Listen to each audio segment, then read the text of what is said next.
समन्ता चक्रवालेषु अत्रा गच्छन्तु देवता सद्धम्मं मुनिराजस्य सुनन्तु सग्गमोक्खदं धम्मश्रवणकालो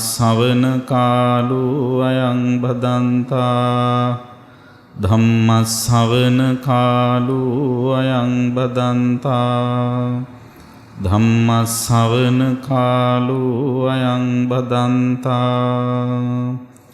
नमो तस्स भगवतो अरहतो सम्मा सम्बुद्धस्स नमो तस्स भगवतो अरहतो सम्मा सम्बुद्धस्स नमो तस्स भगवतो अरहतो सम्मा सम्बुद्धस्स उपादानीयेषु भिक्खवे धम्मेषु अस्सादानुपस्सिनो विहरतो तन्हा पवड्ढति तन्हा पच्चया उपादानं उपादान पच्चया भवो भव पच्चया जाति जाति पच्चया जरा मरणं शोक परिदेव दुःख दोमनस्सुपायासा संभवन्ति एवमेतस्य केवलस्य दुःखस्कन्धस्य समुदयोऽति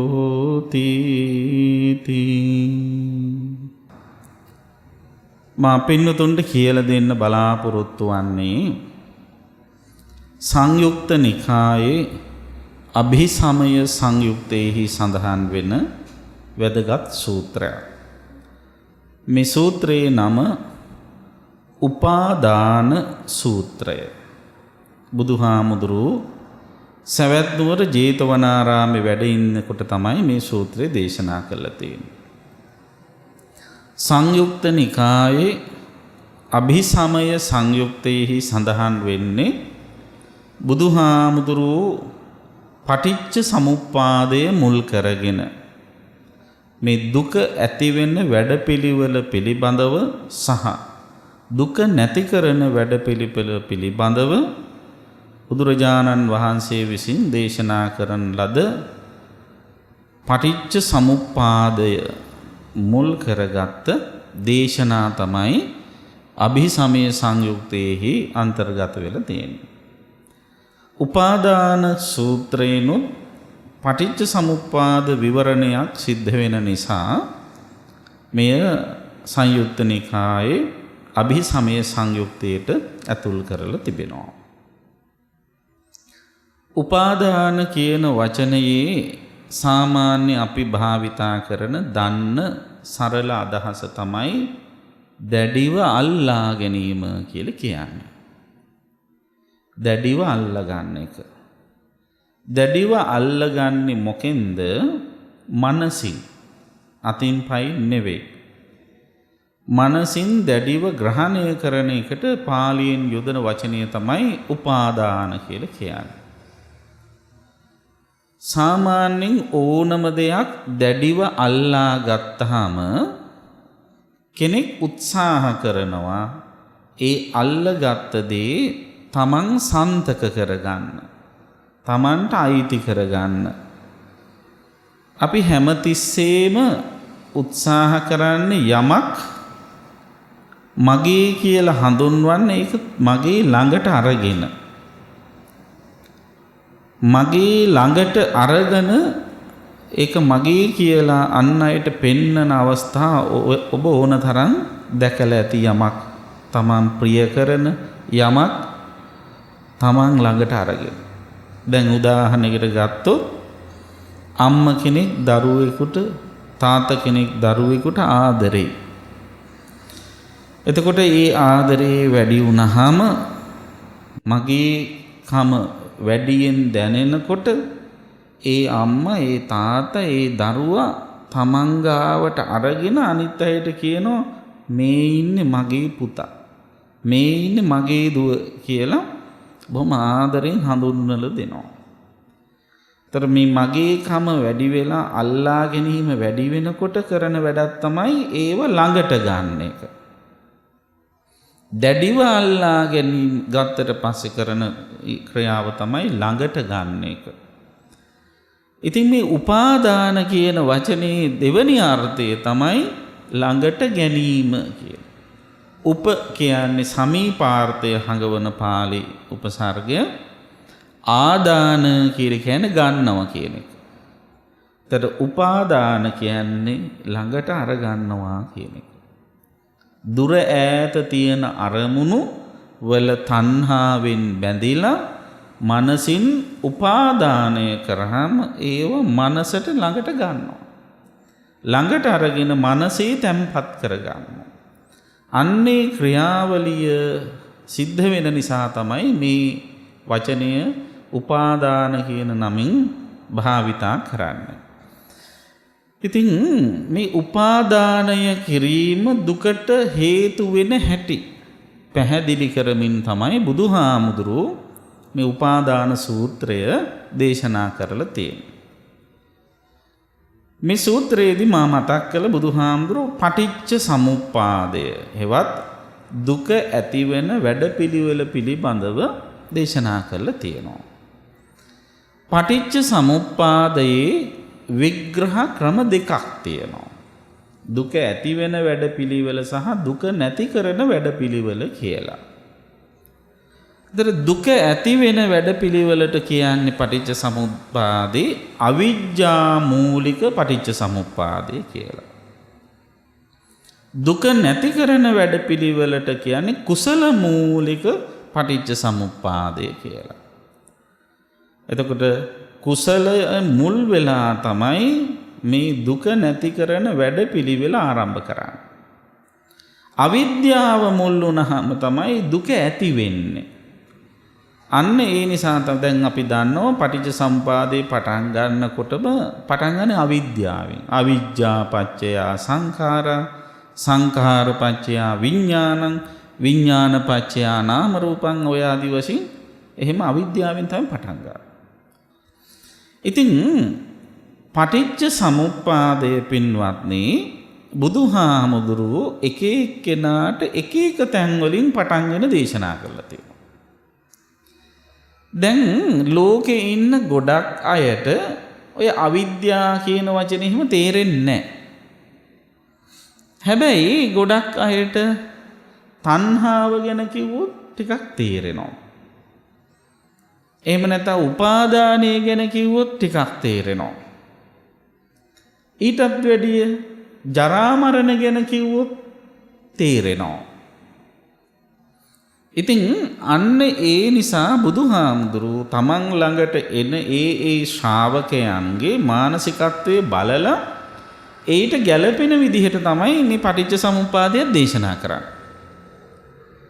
මොකද ඔයත් දන්නෝ බුදුරජාණන් වහන්සේට තියෙනවා අනිත් ශ්‍රාවකයන්ට නැති සුවිශේෂ ඥාන 6ක්.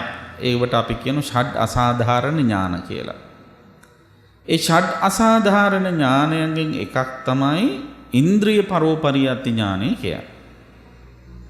ඉන්ද්‍රිය ධර්ම තියෙනවා 6ක්. ඒ කියන්නේ කුසල හිතක යෙදෙන කුසල සිතිවිලි තියෙනවා 5ක්. පංච ඉන්ද්‍රිය. ඒ පංච ඉන්ද්‍රිය මොනවද? සද්ධින්ද්‍රිය, විරීන්ද්‍රිය, සතින්ද්‍රිය, සමාධින්ද්‍රිය, පඤ්ඤේන්ද්‍රිය. ඒව කුසල සිතේ යෙදෙන සිතුවිලි. ඒ ඉන්ද්‍රිය ධර්ම 5යි. ඒ වගේම රූපය මුල් කරගත්ත ඉන්ද්‍රයන් 6ක් තියෙනවා. ඒවට කියන්නේ ඉන්ද්‍රිය කියලා. ඒ අධ්‍යාත්මික ආයතන කියලාත් කියන ඒවට කියන්නේ ඇහැ, කන, නාසය, දිව, ශරීරය, මනස කියලා. එතකොට මෙතනදී මේ ඉන්ද්‍රිය පරෝපරියත් ඥානයේදී යෙදෙන්නේ මේ ඉන්ද්‍රිය ධර්ම 5 ගැන. ඒ පුද්ගලයන්ගේ සිත්වල කොච්චර ශ්‍රද්ධාව දියුණු වෙලා තියෙද, කොච්චර වීරිය, සතිය, සමාධිය, ප්‍රඥාව මොන මට්ටම් වලද තියෙන්නේ කියලා බුදුහාඳුර දකිනවා. ඉතින් ප්‍රඥාව ඉහෙළම උදවියේ ඉන්නවනම් ටිකක් ගැඹුරින් තේරුම් ගන්න පුළුවන් කෙනෙක් නිසා එයාට අවිද්‍යාවෙන්ම පටන් ගන්නවා. සමහර වෙලාවට ඊට වැඩිය ප්‍රඥාව අඩු එක්කෙනෙක් නම් තණ්හාවෙන් පටන් ගන්නවා. ඊටත් වැඩිය ප්‍රඥාව අඩු නම් මුලින් ඉඳලා අගට කියන්නේ නැතුව අග ඉඳලා මුලට කියනවා. ඒකට කියන ප්‍රතිලෝම ක්‍රමය කියලා. මේ දුකෙහි එක්තරා අන්තයක් තමයි ජරා මරණ කියලා කියන්නේ. ඒතර ජරා මරණ කියන එක අපිට ප්‍රායෝගිකයි. මේ ලෝකේ ජීවත් වෙන හැමෝටම නේද අපි හැමෝම වයසට යනවා මරණයටපත් වෙනවා. ඒ සත්වේකුගේ ජරා මරණ ස්වභාවය. ඒ වගේම අපි දන්නව මේ ලෝකේ තියෙන බාහිර වස්තු තියෙනවා. අජීවී වස්තුන් තියෙනවා. ගහකොළ, ඇලදොල, ගංගා, ගොඩනැගිලි ඒවත් ජරා මරණ වලටපත් වෙනවා. දි รา පත් වෙනවා නැති වෙලා යනවා. ඒ කියන්නේ ජරා මරණ කියලා කියන්නේ. එතකොට දැන් ඒවා අපිට තේරුම් ගන්න පහසුයි. ගහක් ගමල් ගහක් ගත්තොත් මොකද ජරා මරණ වලටපත් වෙනවා. නේද? මල් ගහ සමහර වෙලාවට වයසට ගිහිල්ලා පරණ වෙලා දිරල ගිහිල්ලා මැරිලා යනවා. මලක් ගත්තොත් මලත් ජරා මරණ වෙලා යනවා. නේද? පිපිලා තියෙන මල පිපෙන එක ಜಾති. දැන් ටිකෙන් ටික අනුක්‍රමයෙන් මේක වෙනස් වෙලා යන එක ජරා නැති වෙලාම යන එක මරණ. එහෙනම් මේ ජරා මරණ කියන එක උරුම ජීවීන්ට විතරක් නෙවෙයි, සත්තුන්ට විතරක් නෙවෙයි, අජීවී වස්තුන්ටත් උරුමයි. එතකොට කොහොමද අපි මේක දකින්නේ? ඉතින් මේ ලෝකයේ සාමාන්‍යයෙන් හොඳට අවධානයෙන් ජීවත් වෙන මිනිසෙකුට, ඒ කියන්නේ ලෝකයට සමීපව ජීවත් වෙන මිනිසෙකුට ඒ දේවල් තේරුම් ගන්න පුළුවන්. ඒතර ඒ අයට මහ ගැඹුරු ප්‍රඥාවක් ඕන නෑ ඒකට. අර තමන් අත්විඳින අත්දකින දේ පදනම් කරගෙන ගැඹුරු ප්‍රඥාවට යොමු කරන්න පුළුවන් ඒ බඳු අය. දැන් බලන්න උදාහරණයකට ගත්තොත් සෝපාක සෝවන් ඵලයට මාර්ගඵල ලබා ගත්තේ මහ ගැඹුරු ප්‍රඥාවක් කලින් තිබිලද?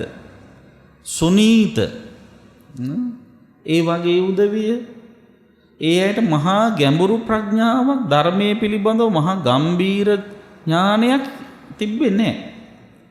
හැබැයි යම් සමාජයේ පරිසරයේ තියෙන කිසියම් වටපිටාවක් මුල් කරගෙන යමක් උපයෝගී කරගෙන ඒ දේවල් මුල් කරගෙන යාලට ගැඹුරු ප්‍රඥාවකට නැඹුරු කරන්න හැකියාව තියෙන බව බුදුහාමුදුරුවෝ දැක්කා. දැන් බලන්න චුල්ලපන්තක හාමුදුරුවෝ පොඩි හාමුදුරු කෙනෙක්.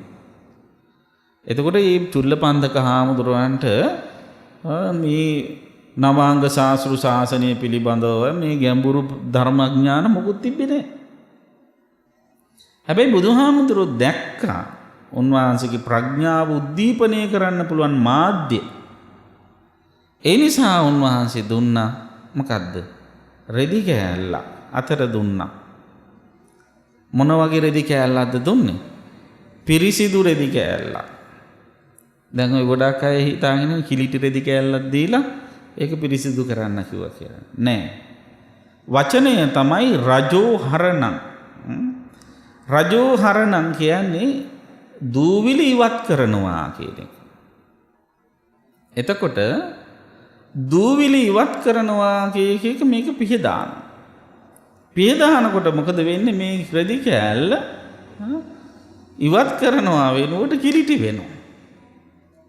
ඒතර බැලුව බාහිර සමාජෙ මේකේ කිලිටක් තිබ්බේ නෑ. කොහෙන්ද මේ කිලිට ආවේ? කිලිට ආවේ මේ රෙදි කෑල්ල කිලිටුනේ මගේ ඇඟේම තිබිච්ච ජරාවෙන් තමයි කියලා. අන්න තේරුම් ගත්තා.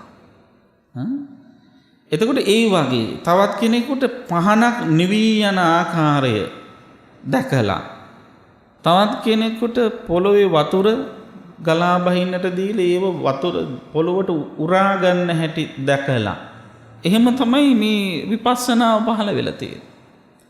ඉතින් අන්න ඒ විදිහට එක එක්කෙනාගේ ප්‍රඥාව උද්දීපනය කරන්න පුළුවන්. ඉතින් බුදුහාමුදුරුවෝ සමහර අයට ජරා මරණ වලින් පටන් අරගෙන පටිච්ච සමුපාදයේ අවිද්‍යාව දක්වා විග්‍රහ කරනවා.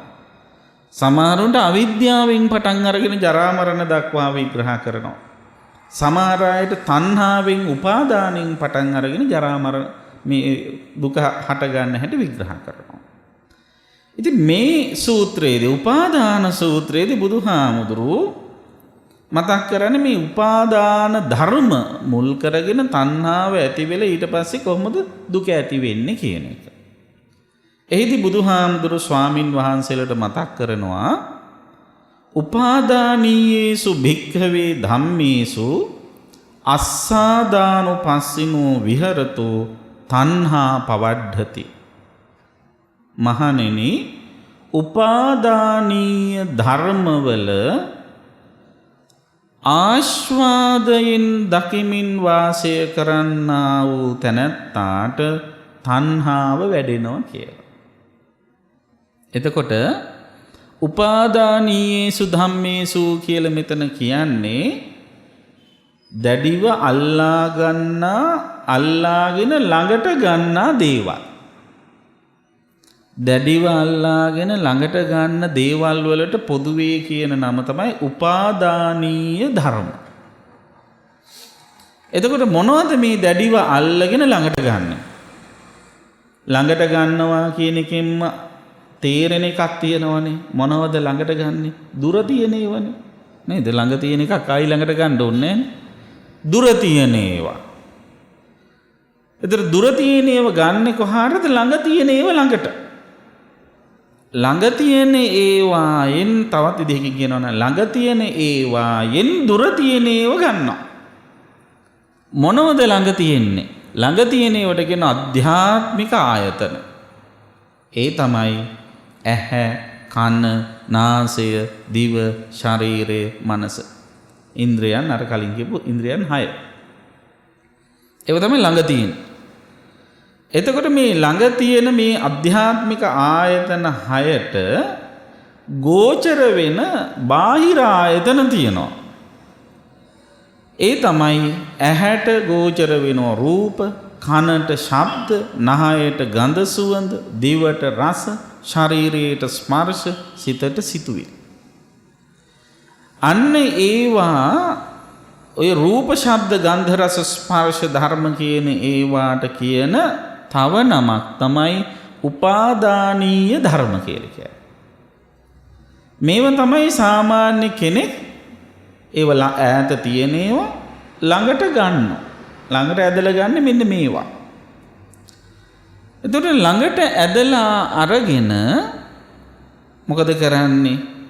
අස්සාදානුපස්සිනෝ විහෙරතු. ආස්වාදයෙන් ඒක දකින්න පෙළඹෙනවා. දැන් මේක වෙන්නේ මෙහෙමයි. උපාදානීය ධර්ම කියන්නේ මං කිව්වා ළඟට ගන්න දේ කියලා. දැන් ඔන්න ඔබ අද ගෙදර ඉඳලා පන්සලට බණ අහන්න ආවනේ.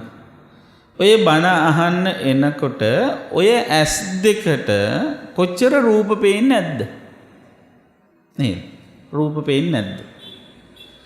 එතකොට ඔය පෙනිච්ච හැම රූපයක්ම ඔබට මතකද? මතක නැහැ. බහුතරයක් රූප මතක නැහැ. නේද? එතකොට මතක හිටියානම් හිටියේ මොකක් නිසාද? ඒ රූපේ බැඳුන නිසා. බැඳිච්ච ඒ රූපය දැන් ඔබේ ළඟ භෞතික වශයෙන් නැහැ. නමුත් මානසික වශයෙන් ඒ රූපය කොහෙද තියෙන්නේ? හිතේ. ඇයි හිතේ තියෙන්නේ? ඒක ඔබ උපාදානය කරගත් නිසා. එහෙම නැත්නම් අර රූපය හිතින් ළඟට ගත්ත නිසා. දැන් අන්න එහෙම ළඟට ගත්ත නිසා දැන් ඒක ඔබේ මතකේ රැඳී තියෙනවා. මතක ගබඩාවේ දැන් හරියට කම්පියුටර් එකක හાર્ඩ් ඩිස්ක් එකේ මෙමරිස් තැන්පත් කරන් ඉන්නවා වගේ. එතකොට පින්වත්නි ඔන්න ඔය මතක ගබඩාවේ රැඳී තිබෙන මේ ආස්වාදනී මේ උපාදානීය ධර්ම හෙවත් මේ අරමුණු දිහා ඔබ අපි බලනවා කොහොමද? ආස්වාදයෙන්. ආස්වාදයෙන් බලනවා කියන්නේ මොකද්ද? සුබ විදිහට බලනවා. සුබ අරමුණක්, ඉෂ්ට අරමුණක් විදිහට ඒක බලන්න ගන්නවා. ඇහෙන් දැක්ක රූපයක් නම් ඔබ මතකේ තබාගෙන ළඟට අරගෙන තියන් ඉන්නේ. ඒ ළඟට අරගෙන තියාගෙන ඉන්න රූපයෙහි ඔබ සුබ පැත්ත බලනවා. ආස්වාදයෙන් ඔබේ රූපේ වැළඳ ගන්නවා. හරි ලස්සනයිනේ. ඔය ආදී වශයෙන් ඒක රූපේ තියෙන හොඳ පැත්ත බලනවා. ඒ හොඳ පැත්ත බලනකොට සුබ පැත්ත බලන්න මොකද වෙන්නේ? අන්න තණ්හාව වැඩෙනවා. ආසාව වැඩිගෙන එන්න ගන්නවා. ඒකයි කිව්වේ අස්සාදානුපස්සිනෝ තණ්හා පවඩ්ඩති.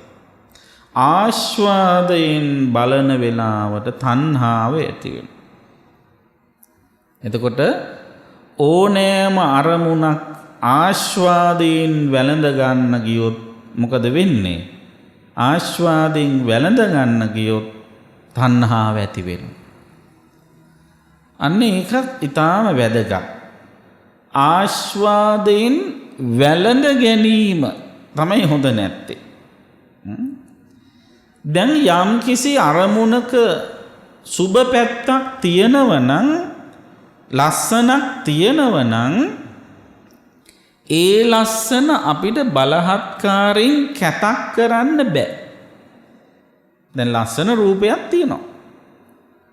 එතකොට ඒ රූපය බලහත්කාරයෙන් අපේ වුමනාවට කැත කරන්න බෑනේ.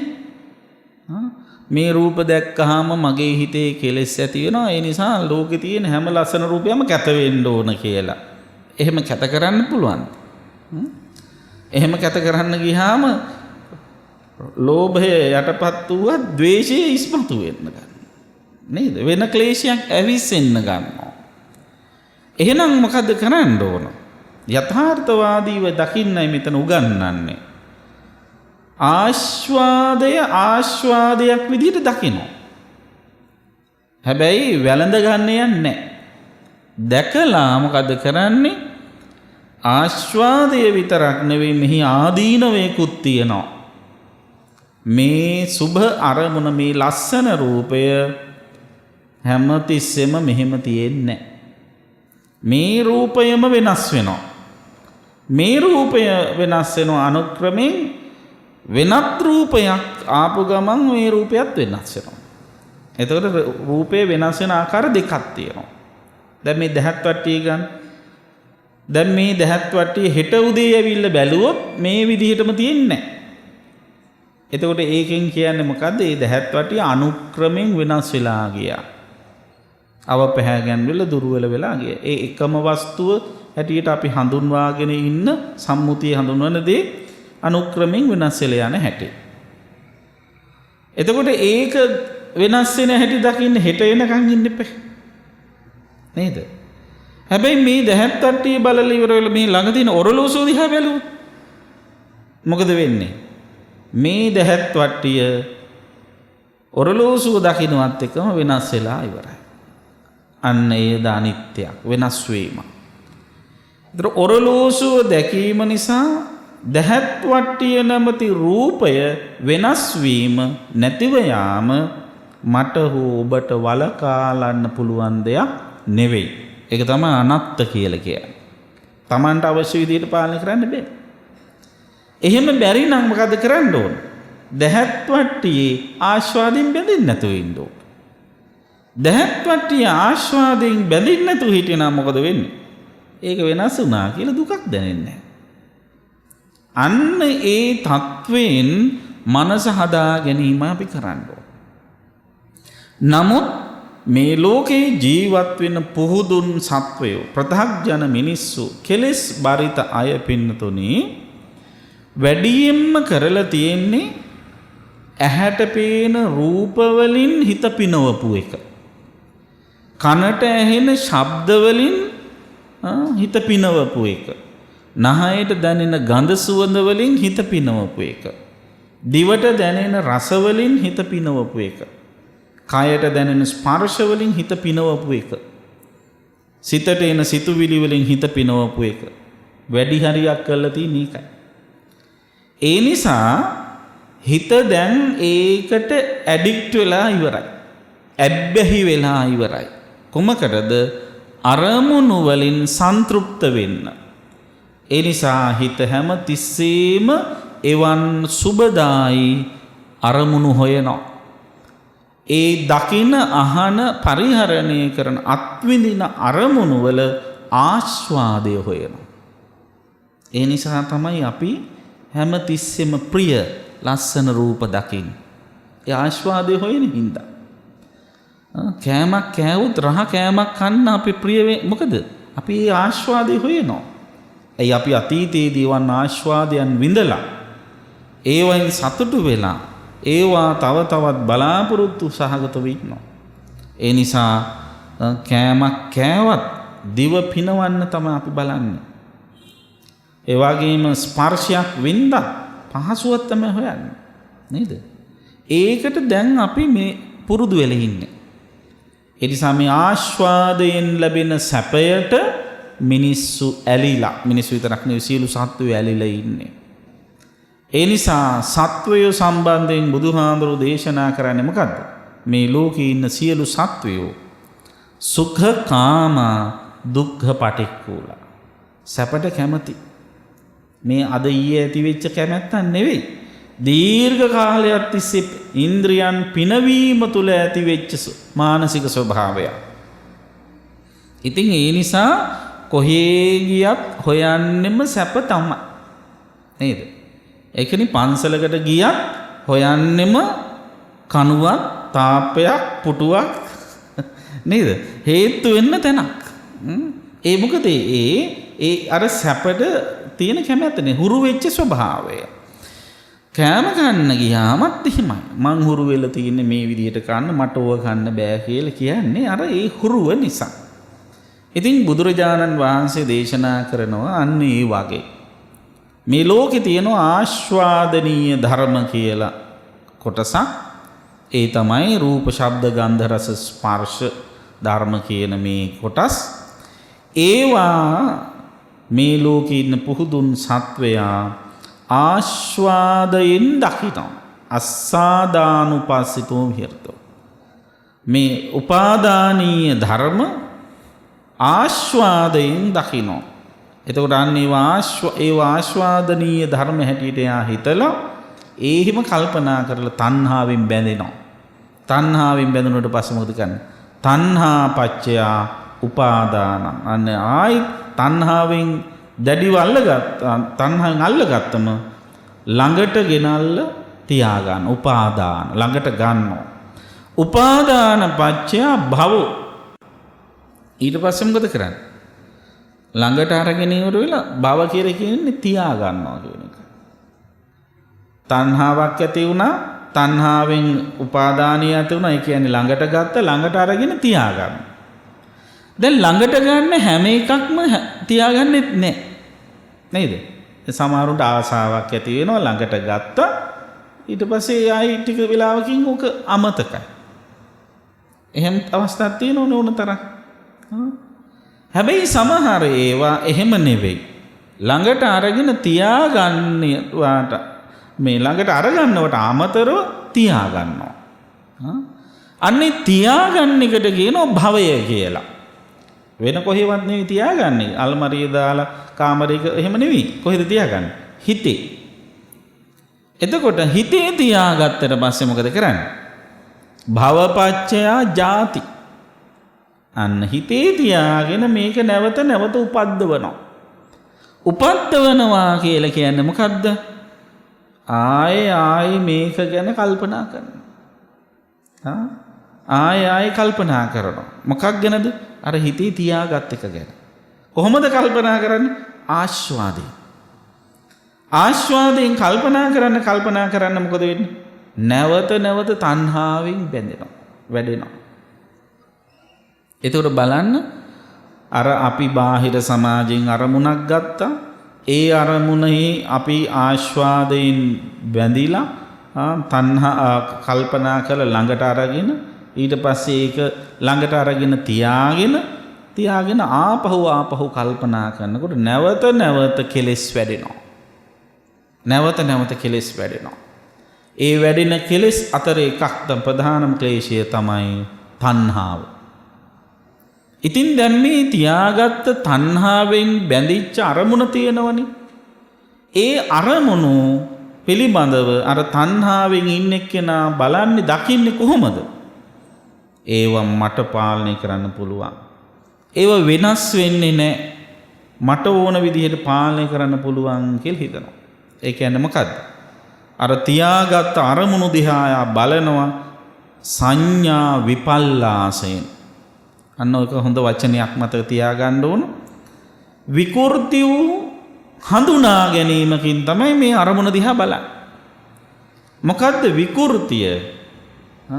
අනිච්චේ නිච්ච සංඤේ, දුක්ඛේ සුඛ සංඤේ, අනත්තේ අත්ථ සංඤේ, අසුභේ සුභ සංඤේ.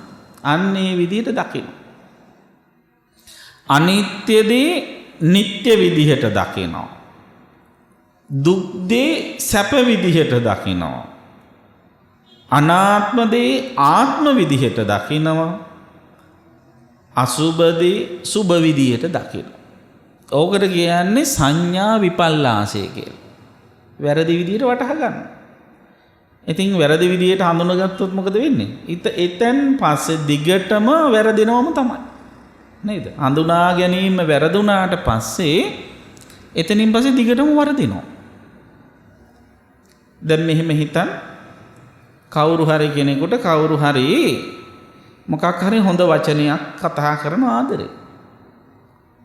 එයා ඒක කතා කරන්නේ හොඳ වචනයක්. දැන් සරලව කිව්වොත් මෙහෙමයි. අපි ඉතින් මාතර කට්ටියනේ.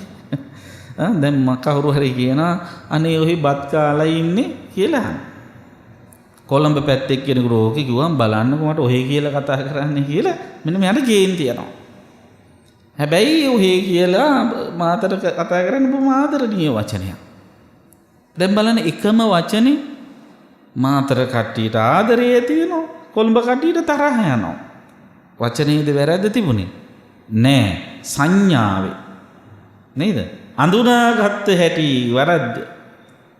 අන්න ඒ කියන්නේ වැරදි විදියට අඳුනගත්ත නම් එතෙන් පටන් වැරදෙනවා. අඳුනගත්ත වැරදි විදියට බලන්න මට ඔහේ කිව්වා. එයා කවුද මට එහෙම කතා කරන්නේ? මමත් එයාට කියන්නම් කොහොමද වයින් දෙකක් කියලා දැන් එයාගේ කියන කේන්තිය වැඩෙනවා.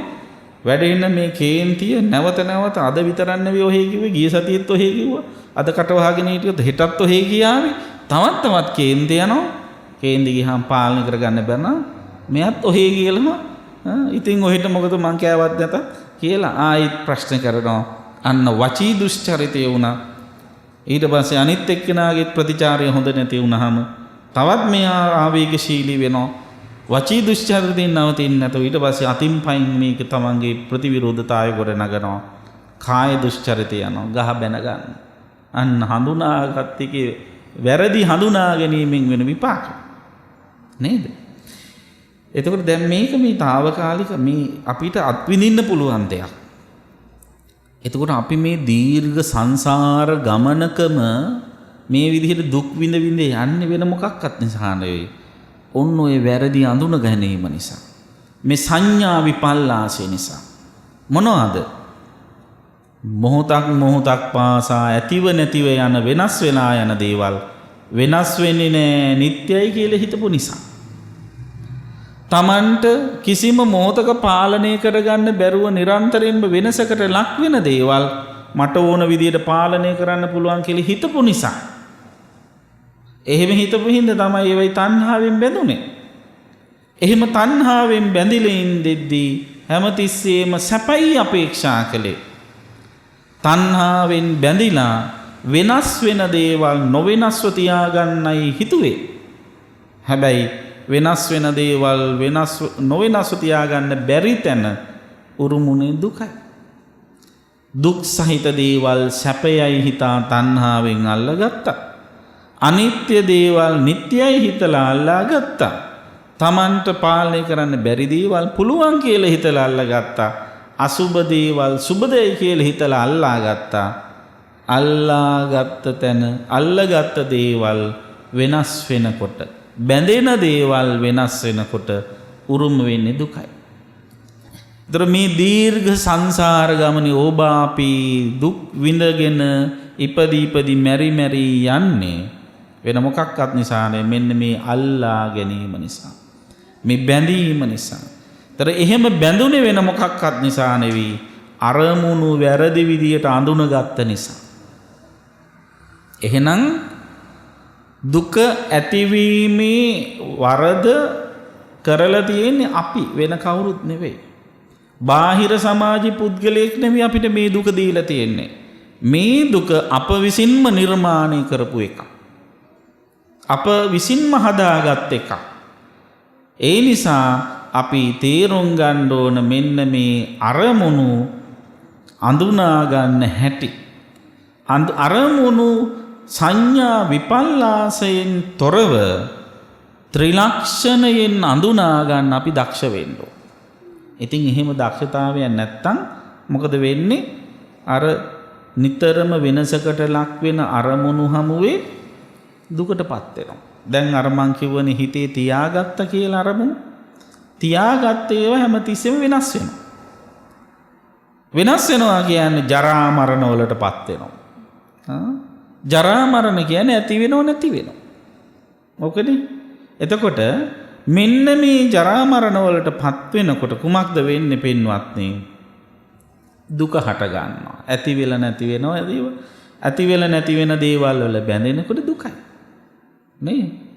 එතකොට මේ දුක මේ භවයේම ඇති වෙනවා. දැන් මම මේ කිව්වේ සත්වයක් මැරිලා ආපහු සංසාරේ දිගින් දිගට යන හැටි නෙවෙයි. ජීවත් වෙලා ඉන්න සත්වයකට ඒ ජීවිත කාලේ පටිච්ච සමුප්පාදේ කොහොමද ක්‍රියාත්මක වෙන්නේ කියලා. මේ ධර්මතාවයන්ගේ ක්‍රියාකාරීත්වය මත කොහොමද දුක හටගන්නේ කියන එක. එතකොට මෙන්න මේක තේරුම් ගත්තා නම් කවුරු හරි කෙනෙක් මරණින් පස්සේ නිවන් දකින්න බලාපොරොත්තු වෙන්නේ නැහැ. දැන් ගොඩාක් අය හිතාගෙන ඉන්නේ නිවන තියෙන්නේ මරුණට පස්සේ කියලානේ. නේද? ඇයි ඒ බැනර් එහෙම දාන්න ඊට පස්සේනේ නිවන් සප ලැබේවා කියලා. නේද? ජීවත් වෙලා ඉන්න කාලේ කාටවත් එහෙම කියන්නේ නැහැනේ අපි. දැන් කාගේ හරි උපන්දිනයක් දවසේ කවුරු හරි කෙනෙක් ලොකු තෑගකුත් ඔතාගෙන ඇවිල්ලා කිව්වොත් ඔයාට නිවන් සප ලැබේවා කියලා. නේද? හොඳ වයින් දෙකක් අහගන්න පුළුවන්. මේ තෑගත් අරගෙන ආපහු යන්න මට ඕනේ නැහැ. ඕබුන්ද කියන්නේ කියලා හිතයි. ඇයි? බොහෝ දෙනා සිටින ජීවත් වෙලා ඉන්න අයට නිවන් සප ලැබේවා කියුවා ඒක මරණය ඉක්මන් කිරීමක් හා සමානයි කියලා. නමුත් හරියට බැලුවොත් නිවන් දකින්න තියෙන දුක කෙලවර කරන්න තියෙන්නේ ජීවත් වෙලා ඉඳද්දි මරණම නෙවෙයි. එතකොට මරණය නවත්තන්න ඕන ජීවත් වෙලා ඉඳද්දි. සම්මුති මරණය කියන එක ඔබට මට නවත්තන්න බෑ. ඔබට මට විතරක් නෙවෙයි බුදුහාමුදුරන්ට නවත්තන්නත් බෑ. නේද? දැන් කවුරු හරි කෙනෙක් ඉපදුනා නම් මැරෙන්න නැතුව ඉන්න පුළුවන් නෑ. ඉපදුන සෑම සත්වයකටම පොදු ධර්මතාවය තමයි මරණය.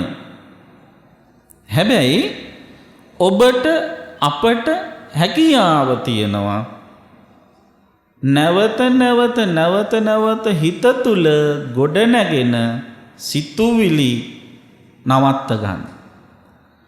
මේ භවය තුලම ඔබ අත්විඳින මරණය නවත්ත ගන්න ඔබට හැකි. සිතිවිලි මැරෙන එක අත්හිටවන්න ඔබට පුළුවන්. මරණය අත්හිටවන්න නම් නවත්තන්න නම් මොකද කරන්න ඕන? මරණය නවත්තන්න නම් ඉපදෙන එක නවත්තන්න ඕන. නේද? ඉපදෙන එක නවත්තන්න ඕන. එතකොට අකුසල සිතිවිලි උපදින්නේ මේ මොහොතේ නම් ඒ මොහොතේ අකුසල සිතිවිලි උපදින එක නැවැත්තුවොත් මැරෙන එකත් නවතිනවා. මැරෙන එක කියන්නේ සිතිවිලි මැරෙන එකත් නවතිනවා. ඒ කියන්නේ ඉපදෙන්න දෙයක් නැත්තම් මැරෙන්න දෙයක්වත් නැහැ. ඉතින් අන්න ඒ විදිහට ඔබට පුළුවන්කම තිබ්බොත් කෙලෙස් සිතුවිලි උපදින එක නවත්තන්න. ඒක තමයි ජයග්‍රහණය. පින්නතුනි, ජයග්‍රහණය කියන්නේ ඉපදිච්චේව මරලා දාන එක නෙවෙයි. ජයග්‍රහණය කියන්නේ ඉපදෙන්නේ නැතුව ඉන්න අවශ්‍ය වෙන විදිහට හිත හදාගන්න එක. ඒකයි වඩාත්ම යෝග්‍ය වෙන්නේ. දැන් සාමාන්‍යයෙන් ලෙඩක් හැදුනාට පස්සේ බෙහෙත් කරන එක හොඳයි. වඩාත්ම හොඳ මොකක්ද? වඩාත්ම හොඳ ලෙඩ නොවී ඉන්න එක. ඒකනේ. එහෙම ඉන්නකොට දොස්තර මහත්තුරුන්ට පාඩුයි, ඒක ඇත්තයි. හැබැයි වඩාත්ම හොඳ ලෙඩ නොවී ඉන්න එක. ලෙඩක් හැදුනාම බේත් කරන එක හොඳයි. නමුත් බේත් කරාට දොස්තර මහත්තයාට හෝ ලෙඩාට සහතිකයක් දෙන්න බෑ නැවත ලෙඩ නොවී ඉන්න ඒ බේත ප්‍රමාණවත් කියලා. හැබැයි ඔබට හැකියාව තිබ්බොත් ලෙඩ නොවී ඉන්න පුළුවන් වෙන විදිහට ඔබේ පැවැත්ම හදාගන්න, ඒක තමයි දක්ෂ. ඒක තමයි දක්ෂකම. ඒ නිසා ඔබේ හිත ලෙඩ නොවී තියාගන්න ඔබ මොකද කරන්න ඕන? පුළුවන් තරම් මේ උපාදානීය ධර්ම හේවත් බාහිර සමාජයේ අරමුණු පරිහරණය කරනකොට ඒ ආස්වාදයෙන් වැළඳ ගන්න යන්න එපා. ආස්වාදයෙන් වැළඳ ගන්න නැතුව ඒවා දිහා යථාර්ථවාදීව බලන්න. ඒ සෑම අරමුණක් දිහාම ත්‍රිලක්ෂණයෙන් බලන්න. ඒ හැම අරමුණක්ම අනිත්‍ය වෙන හැටි, අනාත්ම වෙන හැටි බලන්න. අනිත්‍යක තමයි පින්වත්නි සාමාන්‍ය අපි අනිත්‍ය දුක්ඛ අනාත්ම කියන මේ කාරණා ටික ඒ විදිහට කිව්වට හරියට බැලුවොත් අනිත්‍ය වෙන්නේ ඇයි?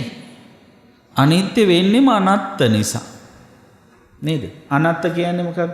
අනාත්ම කියන්නේ Tamanට ඕන විදිහට පාලනය කරන්න බෑ කියන එකයි. දැන් යමක් Tamanට ඕන විදිහට පාලනය කරන්න පුළුවන්කම තිබ්බනම් ඒක අනිත්‍ය වෙයිද? වෙනස් වෙයිද? වෙනස් වෙන්නේ නැහැ. නේද? එහෙනම් අනාත්මතාවයේ නිසාම තමයි අනිත්‍යතාවය ඇති වෙන්නේ. එතකොට ඒ අනිත්‍ය වූ දේවල් නිට්ටය වශයෙන් වැළඳ ගන්න යන ස්වභාවයත් මේ අනාත්මතාවයේම අත්ත්වතාවයේම ස්වභාවයක්. ඒ කියන්නේ අනිත්‍ය දේවල් නිට්ටය විදිහට වැළඳ ගන්න යන්නේම අර දෘෂ්ටියෙන් වැහිලා. මං කලින් කිව්වේ සංඥා විපල්ලාසය කියලා. ආත්ම දෘෂ්ටියෙන් වැහිලා. ඒතර ඒ දෘෂ්ටියෙන් වැහිච්ච නැති එක්කෙනා තේරුම් ගන්නවා මේක මට ඕන විදිහට පාලනය කරන්න බෑ කියලා. එහෙම පාලනය කරන්න බෑ කියලා දන්නවනම් එයා මොකද කරන්නේ? එවන් දේවල් හමුවේ එයා අනවශ්‍ය විදිහට පීඩා විඳින්න යන්නේ නැහැ. වෙනස් කරන්න බැරි දේවල් ආයාසයෙන් වෙනස් කරන්න දඟලන්නේ නැහැ. එයා යථාර්ථය තේරුම් අරගෙන උපේක්ෂක විදිහ බලන් ඉන්නවා. එතකොට ඒවා වෙනස් වුණාය නැතාය කියලා යාට දුකක් නැහැ.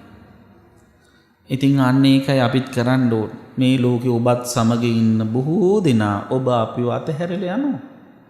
ඔබ අපි කොතරම් ආදරෙන් ආශාවෙන් ඒවයි බැඳුනත් අල්ලගෙන හිටියත් මමය මගේ කියලා කිව්වත් ඒවා අපිට ඕන විදිහට පාලනය කරන්න පුළුවන් දේවල් නෙවෙයි. ඒ බඳු දේවල් වල උපේක්ෂක වෙන්න. ඒ තුල උපේක්ෂක වෙන තරමට ඔබට පුළුවන් නොඇලී නොගැටී ඉන්න. මොකද ගොඩක් අය Tamanට ඕන විදිහට පාලනය කරන්න පුළුවන් කියලා හිතලා ඉවර වෙලා ඒව කරන්න ගිහිල්ලා අන්තිමේදී කරගන්න බැරි වෙනවා, එක්කෝ ඇලෙනවා, එහෙම නැත්නම් ගැටෙනවා. නේද? පාලනය කරගන්න පුළුවන් කියලා යම් මට්ටමකට පාලනය කරොත් අන්න මට ඕන විදිහට හිටියා කියලා සමහරට ඇලෙනවා. කරගන්න බැරි වුණාම ගැටෙනවා. හොඳම නිදර්ශනය අම්මලා තාත්තලා ළමයි සම්බන්ධයෙන් කරනකොට බලන්න. නේද? කියන දේ අහගෙන ඉන්නකොට ඔන්න සමහර ළමයට ඇලෙනවා. නේ? කියන දේ අහන්නේ නැහැ නේ කියලා දැරිච්ච ගමන් ඔන්න ගැටෙනවා, ගහනවා, බනිනවා. එතකොට උපේක්ෂක වුණොත් ඇලීම් ගැටීම අඩු කරගත්තොත් අර දරුවාගේ ප්‍රතික්‍රියාව තුළ ඇතිවෙන චිත්ත පීඩාවන් අඩු කරගන්න පුළුවන්. ඉතින් මම ඒ ගැඹුරු දර්ශනය එතනදී මේ සරල උදාහරණයකින් කිව්වේ එහෙම නැතු දරුවන්ට හරි වැරද්ද කියලා දෙන්නේ නැතුව නිකන් උපේක්ෂක වෙලා ඉඳලා හරියන්නේ නැහැ. ඒක අනිවාර්යයෙන්ම කරන්න ඕන. ඉතින් ඒ වගේ මේ බාහිර සමාජයේ අපි වැළඳ ගන්න අරමුණු හමුවේ අපි ඒ යථාර්ථය දකින්න බලන්න. ඔබ මා අප කතරම් කැමති වුණත් අකමැති වුණත් පින්වතුනි මේ ලෝකේ ඇතිවෙන ස්වභාවයන් තියෙනවා. පිපෙන මල් පර වෙනවා, හැදෙන ගස් වෙනසෙනවා නේද? ඇහෙන ශබ්ද වියකී යනවා, දැනෙන ගඳ සුවඳ ඇති වෙනව නැති වෙනවා, දැනෙන රස ඇති වෙනව නැති වෙනවා. ඒවායේ අපි තණ්හාවෙන් බැඳිලා උපාදානෙන් ළඟට අරගෙන භවයේ විදිහට ළඟ තියාගෙන නැවත නැවත කෙලෙස් අවුස ගත්තොත් අන්තිමදී විනාශ වෙන්නේ අපිමයි. ඒ නිසා විනාශ නොවී ඉන්න නම් මොකද කරන්න ඕන? තණ්හාවෙන් නොබැඳී ඉන්න නම් මොකද කරන්න ඕන? හැම අරමුණක්ම ත්‍රිලක්ෂණයෙන් දකින්න. ආස්වාදයෙන් වැළඳ ගන්න නැතුව ආදීනවය දකින්න. ආදීනවය දකින්න කෙනා තණ්හාවෙන් බැඳෙන්නේ නැහැ. තණ්හාවෙන් බැඳුන් නැති කෙනා ළඟට ගන්න. ළඟට ගත්තේ නැති දෙයක් රැඳෙන්නේ නැහැ, තියාගන්නේ නැහැ. තියාගත්තේ නැති දෙයක් නැවත නැවත හටගන්නේ. නැවත නැවත හටගන්නේ නැති දෙයක් ජරා මරණ වලට යන්නේ. ජරා මරණ වලට යන්නේ නැත්තම් ශෝක පරිදේව දුක්ඛ දෝමනස් උපායාස නැහැ, දුකක් නැහැ. එහෙනම් දුක නැතුව ඉන්න තියෙන ක්‍රමය තමයි මොකද්ද? පරිහරණය කරන අරමුණු දිහා විදසුන් නුවණින් බලන එක. ත්‍රිලක්ෂණයෙන් බලන එක. බොහෝ දෙනා හිතන් ඉන්නේ බුදුදහම වැරදි කොනේ. ඇයි අනිත්‍යයි දුකයි අනාත්තයි කී හිතන්නේ ගියාම මේක මොන කන්දොස් ක්‍රියාවද දුකම ගැන හිතන්නේ කියලා. නමුත් බලන්න හරියට ගැඹුරින් හිතුවොත් ත්‍රිලක්ෂණය ගැන දකින්න කෙනා හැමදාම සතුටින්. ඇයි එයා යථාර්ථය දකිනවා. ඒ යථාර්ථය දකින නිසා එයා කිසිම දෙයක බැඳෙන්නේ නැහැ. කිසිම දෙයක ගැටෙන්නේ නැහැ. ඉතින් බැඳීම් ගැටීම් නැති තැන තමයි හැබැයි සුවය තියෙන්නේ. මොකද බැඳීම් තියෙන ගොඩක් අය හිතුවට බැඳීම් තියෙන තැන තමයි සතුට කියලා. බැඳීම් තියෙන තැනම දුක. ඇයි? බැඳින දේ මට අහිමි වෙයිද? මට නැති වෙලෙයිද කියලා බය තියෙනවා, සැකේ තියෙනවා. ඒ හැමතිස්සෙම බැඳිච්ච දේවල් ආරක්ෂා කරගන්න පෙළඹෙන එකයි. එතකොට හැමතිස්සෙම යාගේ හිතේ යටින් දෙවෙන දුකක් තියෙනවා. එහෙම බැඳීමක් නැති තැන, ගැටීමක් නැති තැන දුකකුත් නැහැ. අන්න ඒ දුක නැති තැන තියෙන සතුට. ඒ නිසා ත්‍රිලක්ෂණයෙන් ලෝකෙ දිහා බලන්න පුරුදු වෙන කෙනා හැමදාම ඉන්නේ සතුටේ.